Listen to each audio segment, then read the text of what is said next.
Hello and welcome back, survivors. This is Darius Torana, and I am here on Ragnarok because, as you know, this is the map I like to do my news on. Now, the last couple of news videos that I've done, I got really distracted by the actual gameplay and playing and everything like that, so I've pre-recorded some gameplay and I'm just going to be doing a voiceover talking about the news. The news today that I will be talking about is the new Rhyniognatha. It's the new Dino, so that's pretty cool. We got the dossier, so I figured I'd go ahead and read that and then kind of talk about my feelings about what it could mean and what I feel about the actual Dino. I will say I don't fully know how to pronounce it properly. I will be calling it the Rhino Natha, and hopefully that is correct. Without further ado, here is the dossier. It says, I swear, every creature I come across here makes me more sure they've had their genes tampered with. I know I'm right about this. Take this monster bug I'm calling Rhyniognatha antiquagenitor. Big enough to headline a horror flick, but still light enough to fly and skate across the water. Would you believe that it also makes a weirdly useful, quick-hardening resin with a variety of uses? It can thicken up its shell for a defensive boost, spray hard, bullet-like globs, or squirt soft globs that harden on impact to gum up incoming predators. These overgrown earwigs are just what you need to level up your tribe's aerial defenses. And here's a tip. If you crush up the right arthropleura, you'll get an enzyme that makes the Rhyniognatha glue as tech disruptive as Dinopithecus dung. Plus, this bug can glue itself to creatures or cargo and carry things around your base. That said, Rhyniognatha raising isn't for the squeamish. Their males have a pheromone that invites egg-laying females to use them as hosts.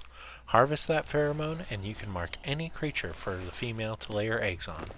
The host then incubates a new generation of larvae that can reap its best traits in the process. If some poor beast gets eggs laid on it by accident, you might still be able to save it by popping it in a cryopod and freezing out the larva.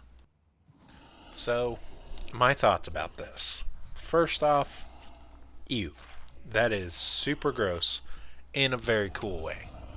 So, just looking at kind of what it's got there, it's going to be big enough to ride, it looks like, but it's going to be light enough, quote unquote, to fly and skate across the water. So I'm thinking something like the Pelagornis being able to fly but then land on water to be able to recover stamina, stuff like that. I think that will be really cool. Also, the fact that it sounds like it's going to have 3 different modes. It'll have a defensive mode, a ranged bullet mode, and then a glob mode that will allow you to catch dinos in that glob and then kind of slow them down, gum them up, stuff like that. Now, the breeding of these sounds like it's going to have another kind of mini-game-esque type of a deal going on. Kind of like the Reaper Queen, where they'll catch you, impregnate you. Well, instead of impregnating you, you kill a male, take the pheromone, and then apply that pheromone to one of your dinosaurs. And you won't want to use just like a throwaway dinosaur, because it sounds like where they'll get their stats from will be from the host dinosaur, which is a very interesting way to breed these, to be honest. I think that is going to be a very neat way to have these guys come into existence. Now, onto what they look like. I mean, they definitely look pretty horrifying for people who are scared of bugs. They look like a giant armored flying cockroach, basically. So, I mean, they look like they can be pretty cool.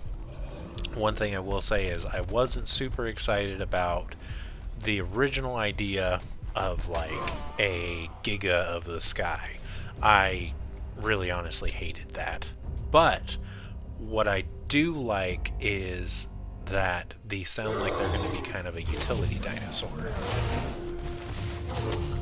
Now, I've said this over and over again on my channel, where I prefer the more primitive part of Ark, where there's less technology, less, all that kind of thing. I don't particularly like that you get advanced enough to have fabricated sniper rifles and machine guns. I don't mind the long neck rifle, but even that, honestly, I prefer using a crossbow. So whenever you can replace something that technology can do with a dinosaur ability, I love that. Like with the Dimetrodon being able to replace the air conditioner unit and incubating eggs. That to me is really, really cool.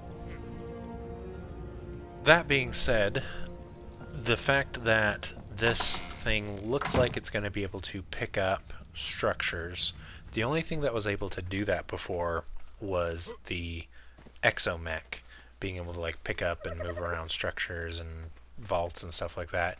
And if this guy does have the ability to do that, like it sounds like he will, I think that's going to be a fantastic addition to Ark's lineup of dinosaurs. This thing does sound like it's got a little bit extra going along, so it can pick up dinos, it can shoot dinos, it can slow dinos down, and I'm worried that they're putting too much onto a single dinosaur, which they have done in the past. But honestly, this thing sounds like it's going to be a very, very good addition. Now, I actually have never played on the Lost Island, so I don't know what the Dinopithecus dung can do.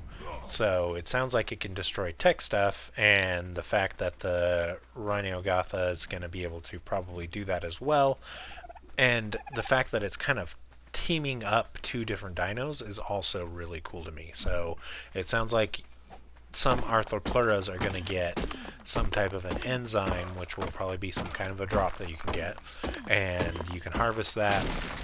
With that harvest, you create it with the glue, and it sounds like you're going to be able to create something that will be able to shoot and destroy tech, which is really cool in my opinion. Like, that is more, we need more stuff that can do that.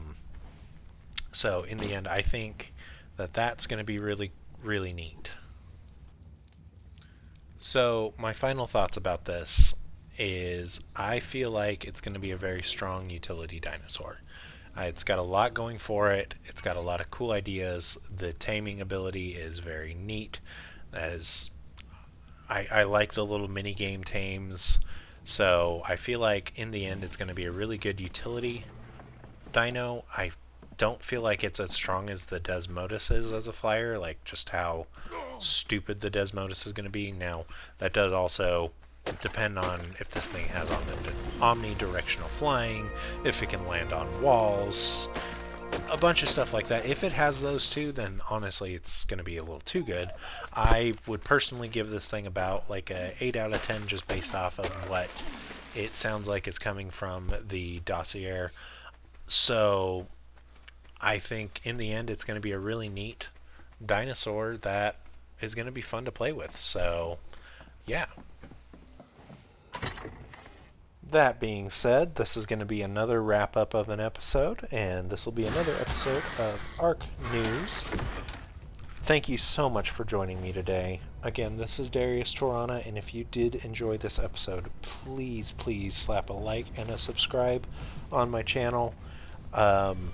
I've been very much enjoying putting out these episodes, and I've gotten some people commenting and stuff, which is super cool, and I just wanted to thank everyone who's taken time to put a like, comment, subscribe. Thank you guys so much. You guys are showing me that doing this is reaching out to people, and that is exactly what I wanted. So thank you guys so much, and as always, keep on surviving.